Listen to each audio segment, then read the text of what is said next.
Bismillahirrahmanirrahim. Assalamualaikum warahmatullahi wabarakatuh.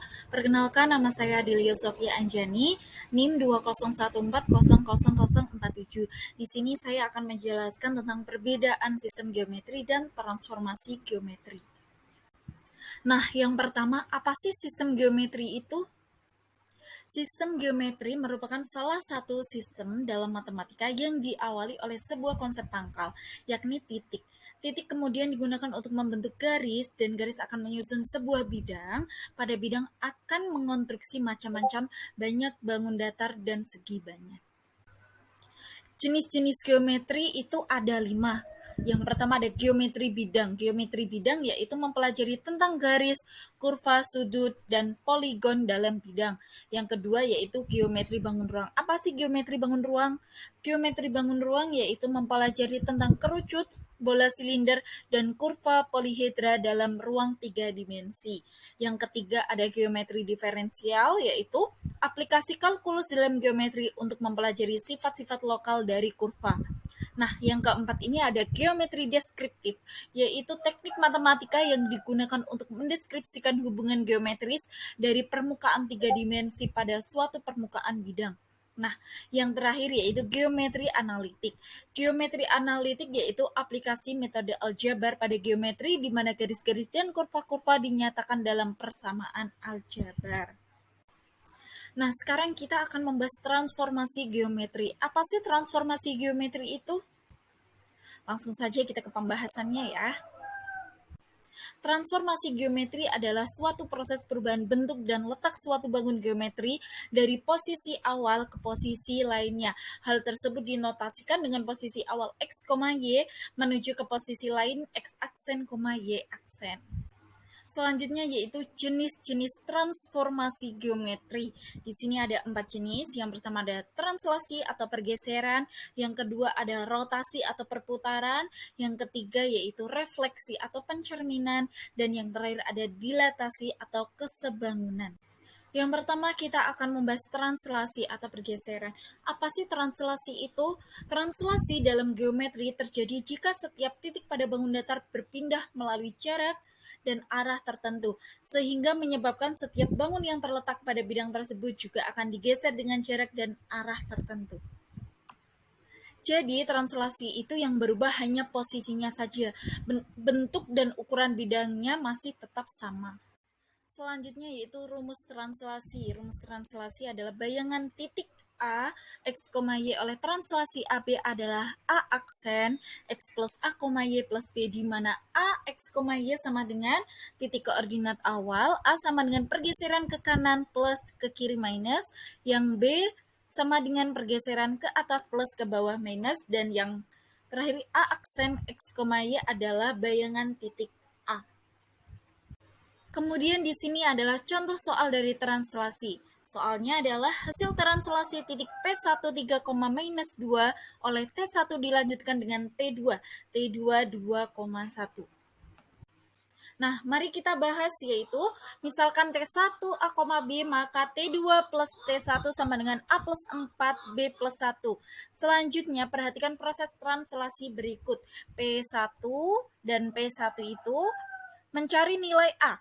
3 plus A plus 2 sama dengan 8. A sama dengan 3. Mencari nilai B, minus 2 plus B plus 1 sama dengan 7. Jadi B sama dengan 8. Jadi nilai translasi T1 sama dengan 3,8. Lanjut ke jenis-jenis transformasi geometri yang kedua yaitu adalah rotasi atau perputaran.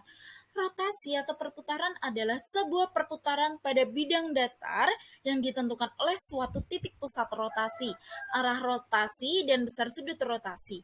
Rotasi dinotasikan dengan R, P, A, di mana P sama dengan pusat rotasi dan A sama dengan besar sudut rotasi.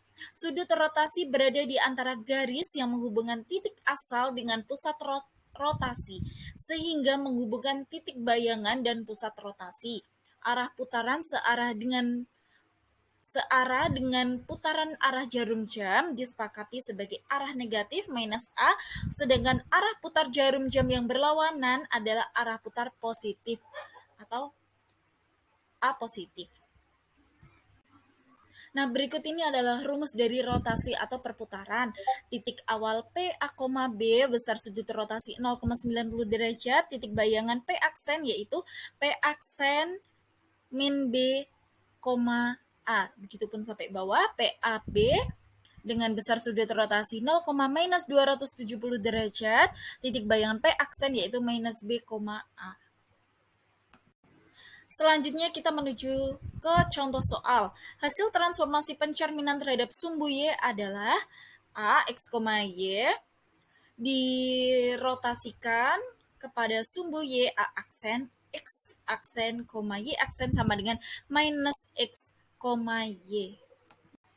Nah, mari kita bahas dari soal yang tadi diperoleh X aksen sama dengan minus X dan Y aksen sama dengan Y.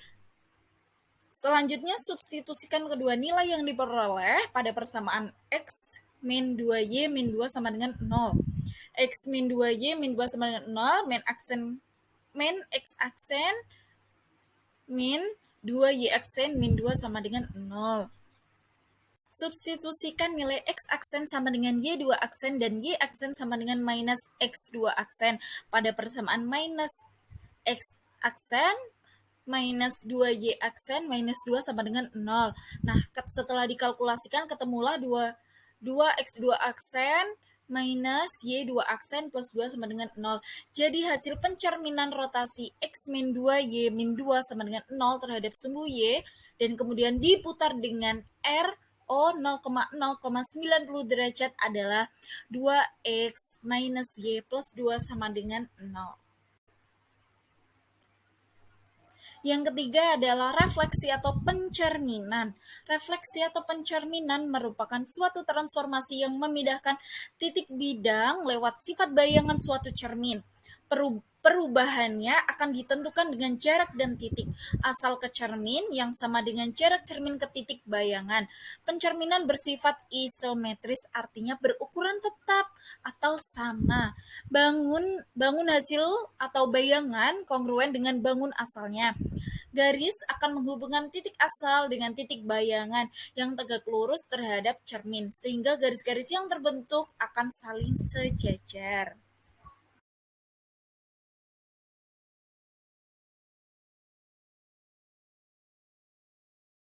Nah, ini adalah contoh soal, ada sumbu X dan sumbu Y, di situ ada refleksi, ada titik A-nya yaitu 3,2 refleksi ke H sama dengan 6. Hanya itu garis-garis birunya itu.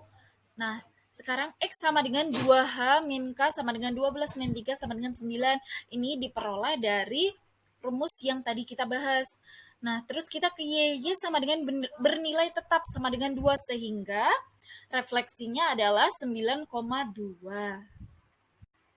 Selanjutnya yang terakhir yaitu jenis-jenis transformasi geometri, yaitu dilatasi atau kesebangunan. Dilatasi adalah transformasi similaritas atau kesebangunan yang mengubah jarak titik dengan faktor pengali tertentu terhadap suatu titik tertentu yang tidak mengubah arahnya, melainkan mengubah ukurannya, diperbesar atau diperkecil.